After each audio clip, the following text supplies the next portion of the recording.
Hello everyone, again welcome to my blog and this is Salman Radef.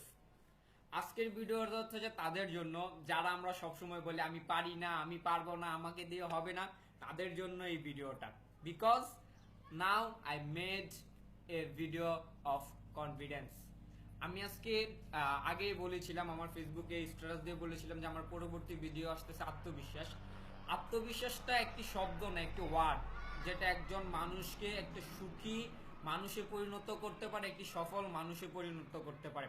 একটি গবেষণায় দেখা গেছে যে আপনার নিজের উপর যদি আপনার বিশ্বাস থাকে, আপনার চিন্তার উপর যদি আপনার বিশ্বাস থাকে এবং আপনার প্রতি যদি আপনার নিজস্বভাবে বিশ্বাস থাকে, তাহলে আপনার যে হতাশা জিনিসটা আছে না, ওটা ওসাইন বোল্টের মতন দূরে দূরে পালাবে।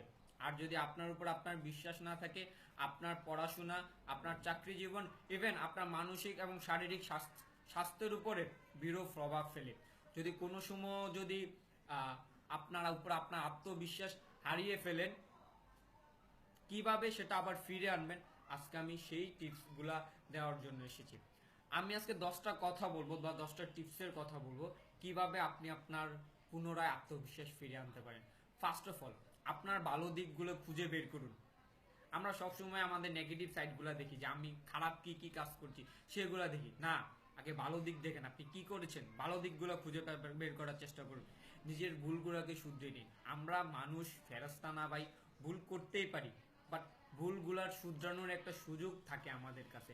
আমরা সেই শুধরানোর সুযোগটা নেব, ভুলগুলো একটা তালিকা তৈরি করব, তালিকা তৈরি করে দেন আমরা ভুলগুলো শুধরানোর চেষ্টা করব। 3 নাম্বার, আপনার যে বিগত পিছনের স্মৃতিগুলো মনে করুন, পিছনের অর্জনগুলোকে মনে করার চেষ্টা করুন।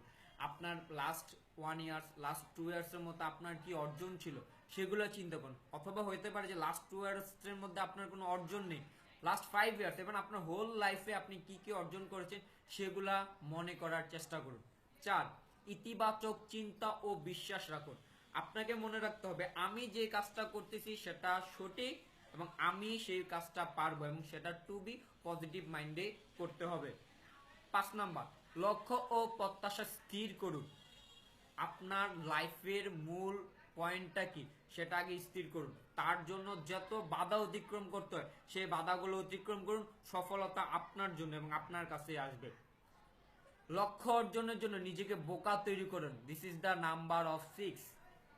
আপনার একটা লক্ষ্য স্থির করুন, ওই লক্ষ্যটা পৌঁছার আগ পর্যন্ত আপনাকে মনে রাখতে হবে ওই জিনিসটা যাওয়ার আগ পর্যন্ত আমার সাথে সবার কমিউনিকেশন বন্ধ। আদারওয়াইজ আই নো দ্যাট, আমি কিচ্ছু জানি না, আমি জানি আমার ওই লক্ষ্যটাতে আমাকে পৌঁছাতে হবে। তার জন্য লক্ষ্যটা পৌঁছানোর আগ পর্যন্ত নিজেকে বোকা পাবেন যে আমি কিছু জানি না, কারোর সাথে তর্ক করবেন না, আপনার লক্ষ্যের দিকে আপনি স্থির থাকুন। সুযোগ গ্রহণ করুন। কে কি করলো, কে কি করলো না, কে কি ভাবলো, কে কি ভাবলো না, এর উপর আপনার নিয়ন্ত্রণ থাকে না, বাট আপনার নিজের উপর আপনার নিয়ন্ত্রণ থাকে। সো আপনার উপর বিশ্বাস রাখুন, আপনি কাজ করুন, সুযোগের ব্যবহার করুন। আর মাঝে মধ্যে দেখা যায় সুযোগ মানুষের জীবনে একবার আসে, বাট পরবর্তী সময়ে সুযোগ তৈরি করে নিতে হয়, সেই সুযোগগুলো তৈরি করে নেন। অন্যকে সাহায্য করুন। নাম্বার অফ 8, একটা গবেষণায় দেখা গেছে নিজের আত্মবিশ্বাস বাড়ানোর সবচেয়ে বড় উপায় হচ্ছে আপনি অন্যকে সাহায্য করুন। অন্যকে সাহায্য করলে দেখা যাবে কি আপনার নিজের মনের ভিতরে ভালো লাগতেছে, আপনার চিন্তা চেতনা অনেক বড় হয়ে যাচ্ছে, তখন আপনার নিজের যে আত্মবিশ্বাসটা আছে সেটা বেড়ে যাবে। নিজের দেখাশোনা করুন। নাম্বার অফ 9, আপনার নিজের প্রতি খেয়াল রাখুন, নিজেকে সময় দিন, নিজেকে বোঝার চেষ্টা করুন, আপনার আত্মবিশ্বাস ফিরে আসবে। নাম্বার অফ 10, আপনার যা কিছু আছে তাই নিয়ে খুশি থাকুন। অনেকে বলে আমার এটা নেই, আমার সেটা নেই, আমার এই নেই, আমার সেই নেই, এসব চিন্তা করবেন না। আপনার যে জিনিসটা আছে ওটা নিয়ে হ্যাপি থাকুন, কারণ আল্লাহ তাআলা দেখা যায় যে কাউকে আপনাকে যা দিয়েছে তাও দেয় না। আপনার জিনিস নিয়ে হ্যাপি থাকুন, এই জিনিসগুলো ট্রাই করুন, আশা করি আপনার মধ্যে আত্মবিশ্বাস ফিরে আসবেন। আপনার কেরিয়ার নিয়ে, কেরিয়ার ডেভেলপমেন্ট নিয়ে যদি কোনো কোশ্চেন থাকে আমার সাথে যোগাযোগ করতে পারেন। আমার Facebook ID www.facebook.com/Salman Radef. This is the spelling of SALMAN space RADUABB. Take care. Allah Hafiz.